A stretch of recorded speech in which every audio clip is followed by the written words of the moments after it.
एक गोष्ट लक्षात ठेव, कॅलेंडर बदलतं, पण माणूस तेव्हाच बदलतो जेव्हा तो ठरवतो. मागचं वर्ष कठीण गेलं असेल, अपयश, थकवा, लोकांची उदासीनता आणि स्वतःवरचं प्रश्नचिन्ह, हे सगळं तू शांतपणे सहन केलंस. पण आज आज नवीन वर्ष फक्त तारीख नाही, ती एक संधी आहे स्वतःला पुन्हा उभं करण्याची. या वर्षी वचन दे, लोक काय म्हणतील यापेक्षा स्वतः काय बनायचंय याला प्राधान्य देशील.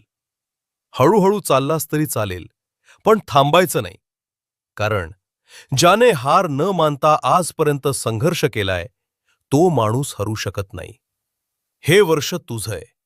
शांतपणे, ठामपणे स्वतःसाठी लढ. आणि जर खरंच मागचं वर्ष तुला जखमी करून गेलं असेल, पण या वर्षी तू स्वतःसाठी उभा राहायचं ठरवलं असेल, कमेंट